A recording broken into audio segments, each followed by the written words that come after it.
તમારા બધાના કરેલા કાર્યોનું જ પરિણામ છે.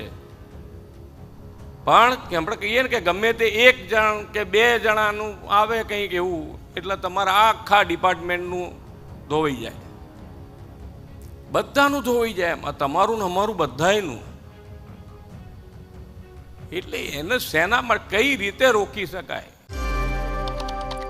મુખ્યમંત્રી ભૂપેન્દ્ર પટેલ આપણને અવનવાર અધિકારીઓને ટકોર આપતા નજરે પડતા હોય છે.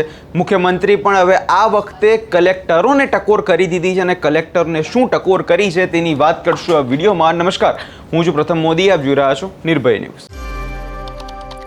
સીએમ મુખ્યમંત્રી ભૂપેન્દ્ર પટેલ આપણને અવનવાર જે છે અધિકારીઓને ટકોર આપતા નજરે પડતા હોય છે અને અધિકારીઓને એવા હળવા અંદાજમાં મુખ્યમંત્રી એવી ટકોર કરી દેતા હોય છે કે અધિકારી પણ વિચારમાં પડી જતા હોય છે. અને આ વખતે પણ એવું જ બન્યું છે.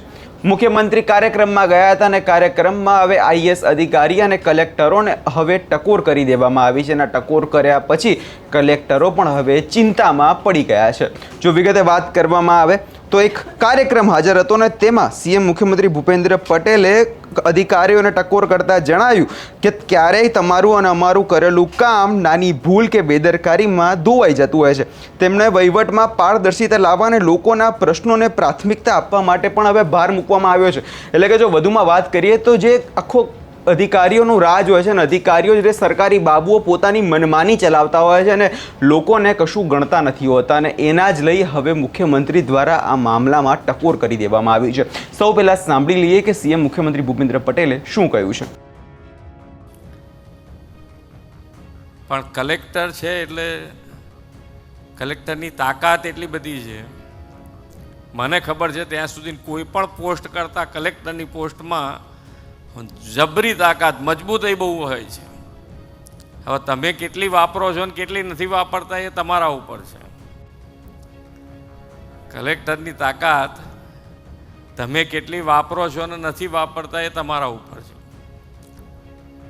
બધા જ પ્રશ્નોનું સમાધાન તમારી પાસે છે અને છતાંય ઘણી વખતે અમારા સ્વાગત ઓનલાઈન ઉપર પ્રશ્નો આવે, સ્વાગતના કાર્યક્રમમાં, તો આપણને એમ થાય કે આ તમારે પ્રશ્ન અમારે ક્યાં સુધી અહીંયા સુધીને આવ્યા છે.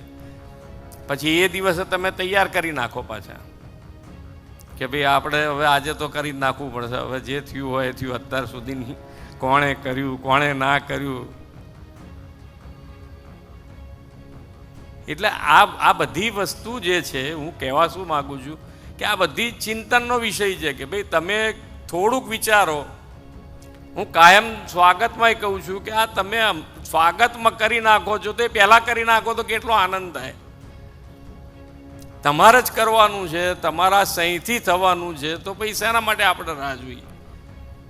સ્વાગત સુધીની રાહ જોઈએ શેના માટે જોઈએ?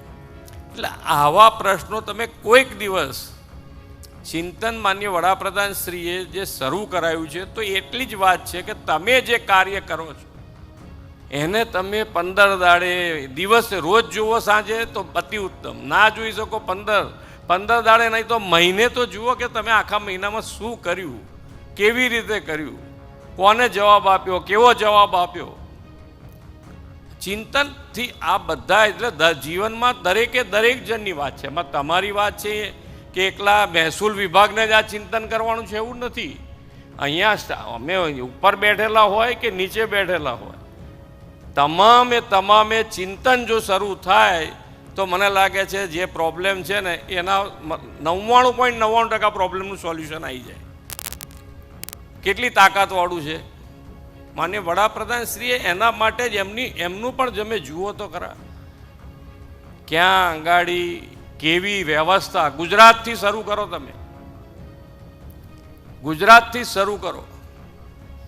શું ગુજરાતમાં હતું એ બેઠા તારે કેટલા પ્રોબ્લેમ્સ, પણ કોઈ દિવસ એમણે સામેના માણસ શું બોલે છે, કેવું બોલે છે એની ઉપર વિચાર્યું જ નહીં.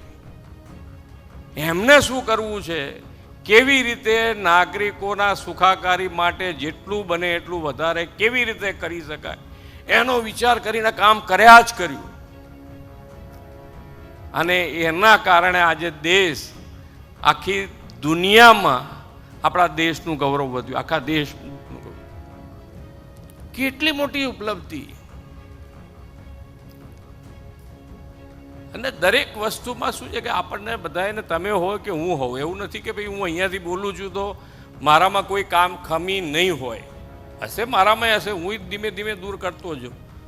પણ બધાને અહીંયા બેઠેલાને એક જ વસ્તુ મેં જોઈ અહીંયા આગળ કે ભાઈ બધાને એમ થાય કે તાલી પાડવી કે ના પાડવી, એકબીજાની સામું જુએ એમ.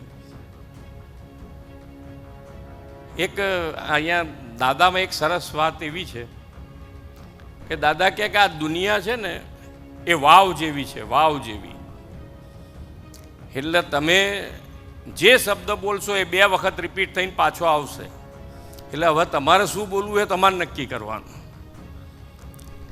એટલે એમ જો તમારે તાળીઓનો વરસાદ જોઈતો હોય તો કોકને તાળીઓ પાડીને વધાવવા પડે. તમારે તાળીઓ નથી જોઈતી, તમને નથી ગમતી, તમે ક્યાંક અહીંયા ગયા હોય, તમે સારું કામ કર્યું તો તમને કેટલું ગમે. એટલે ઘણી વખત એમને મેં તાલીઓ પડાય, વાંધો નહીં, એવું કશું નહીં કે ગમ્યું કે ના ગમ્યું. કોઈ વખત ના ગમતું બોલી જાય કોઈ તો આપણે ઠપકો આપતો અહીંયાથી બોલ્યા હોય અમે તો, પણ તાલી પડાય, એમાં કંઈ બહુ હાઈ હોય ના કરો. પણ ખૂબ સારું જો એક વસ્તુ સમજો કે સમૂહની તાકાત છે. માન્ય વડાપ્રધાનશ્રીનો તો કાર્ય મંત્ર છે સૌનો સાથ, સૌનો વિકાસ, સૌનો વિશ્વાસ અને સૌનો પ્રયાસ. અને એના કારણે આ પરિણામ છે. તમારા બધાના કરેલા કાર્યોનું જ પરિણામ છે.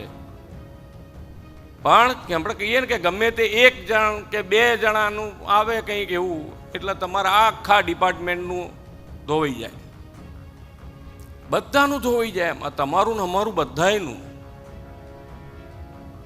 એટલે એને શેના કઈ રીતે રોકી શકાય એના માટે પણ આ ચિંતન શિબિર છે કે ભાઈ 0 ટોલરન્સ લાવી દેવું પડે આપણે કે ભાઈ આપણે કોઈએ બધા ભેગા થઈને નક્કી કરો. તમારે શું કરવું છે તમે બધા ભેગા થઈને નક્કી કરો. એના માટે જ છે આ ચિંતન શિબિર. અને હોશિયાર કેટલા બધા થઈ ગયા લોકો, તમે આપણે જવાબ ના આપી શકીએ એવા. હમણાં આ છેલ્લા સ્વાગતમાં જ એક ભાઈ આવ્યો હતો સરપંચ, તેણે રોડ અદલા બદલી કરી લીધી સરપંચ તરીકે. ઘણાએ સાંભળ્યું હશે, કલેક્ટર હોય તો ઘણા બધા, પણ બીજા બધાએ નહીં સાંભળ્યું હોય.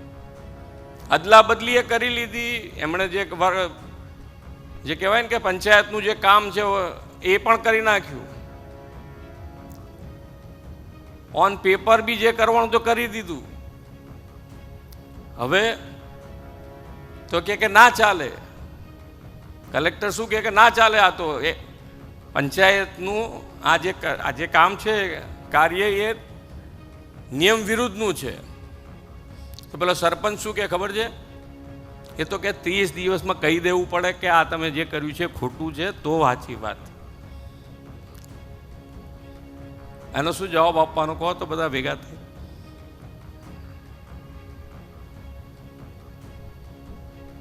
એને પાકી માહિતી બધી હતી એમ. એટલે અમુક વખતે તમે જેટલું કરીને આવો છો તમને એમ છે કે ભાઈ આપણે બધું ખબર છે, એના કરતાં આપણા કરતાં વધારે બધી જાણકારી હાથે તૈયાર થઈને આવે સ્વાગતમાં. એટલે જેટલી હોશિયારી જેટલી છે એટલી બધી એ લોકો પાસે જ છે એમ સમજીને આપણે ચાલવાનું. આપણી પાસે તો છે જ નહીં કશું, એમ સમજીને ચાલો તો વધારે સુખી થવાય. જેટલું આપણે વધારે ને વધારે પ્રજાલક્ષી કામ કરવાનું છે. આપણે એક જ વસ્તુ છે કે ભાઈ પ્રજાલક્ષી કામ કરવા માટે બેઠા છીએ. પ્રજા માટે કેવી રીતે કામ કરી શકાય. નાની નાની ફરિયાદો, આપણા ઓફિસર છે, આપણા હાથ નીચે જેટલા કર્મચારીઓ કામ કરે છે બધાનું પણ રિવ્યૂ તમારે લેવો જ પડે. અને તો જ આ સિસ્ટમ ચાલશે વ્યવસ્થિત. જે દિવસે આઈએએસ માટે કંઈક એક્શન લેવાના આવે તો જે દિવસે મને લાગે છે ત્યાં સુધી આઈએએસ ઉપર એક્શનનું મારે સહી કરવાની આવી ને તો એ જ દિવસે પૂજ્યશ્રીનો સત્સંગ મારા બંગલા ઉપર ત્યાં સીએમ હાઉસ હતો.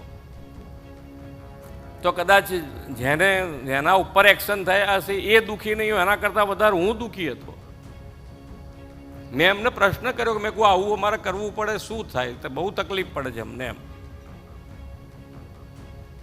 એટલે તમે એવું ના વિચારતા કે કંઈક એક્શન કરીએ છીએ તો અમને મજા આવે છે, કેવો દાખલો બેસાડી દીધો, એવું નથી ભાઈ. અમે દુઃખી થઈએ છીએ કે આઈએસ થવું એ કેવી કેટલી વિશે થાય એ તો તમને ખબર પડે ને. અમને તો કદાચ આઈએસ ને ત્યાં ખબર ના પડે, પણ તમને તો ખબર પડવી જોઈએ ને. મા બાપની શું પરિસ્થિતિ થાય, પતિ પત્નીની શું પરિસ્થિતિ થાય, છોકરાઓની શું પરિસ્થિતિ થાય. એટલે જો વધુમાં વાત કરીએ તો તાજેતરમાં કેટલાક આઈએસ અધિકારીઓ સામે કરવામાં આવેલી કડક કાર્યવાહી અંગે પણ મુખ્યમંત્રીએ પ્રથમવાર જોવા મન મૂકીને વાત કરી છે. તેમણે ભાવુકમાં કહ્યું કે આઈએસ બનવા માટે યુવાનોને ખૂબ જ મહેનત કરવી પડતી હોય છે, અને જેથી કોઈ અધિકારી સામે પગલાં લેવા પડે ત્યારે તેમને મને વ્યક્તિગત રીતે ખૂબ જ દુઃખ થાય છે. તેમણે વધુમાં ઉમેર્યું કે જો અધિકારી હસતા મોઢે લોકોના કામ કરશે તો અડધા પ્રોબ્લેમ આપોઆપ સોલ્વ થઈ જતા હોય છે. અધિકારીઓ જે છે હસતા મોઢે લોકોનું કામ નથી કરતા હોતા, લોકોને હેરાન પરેશાન કરતા હોય છે, અને આ જ વસ્તુ પર હવે હસતા હસતા મુખ્યમંત્રીએ ટકોર કરી દીધી છે કે હવે કહી દીધું છે કે અધિકારીઓને કે સુધરી જજો, નહીંતર હવે કડક પગલાં લેવા માટે પણ સરકાર જે છે અચકાશે નહીં. હવે જોવાનું આગળના સમયમાં એ રહેશે કે આ ટકોર તો કરવામાં આવી છે, પરંતુ શું અધિકારીઓ સુધરે છે, અધિકારીઓને કોઈ ભાન થાય છે કે નહીં. આ વિષયમાં તમારો શું અભિપ્રાય છે અમને કમેન્ટ કરી ચોક્કસથી જણાવજો, ને અમારી ચેનલ નિર્ભય ન્યૂઝને લાઇક, શેર અને સબસ્ક્રાઈબ કરવાનું ભૂલશો નહીં.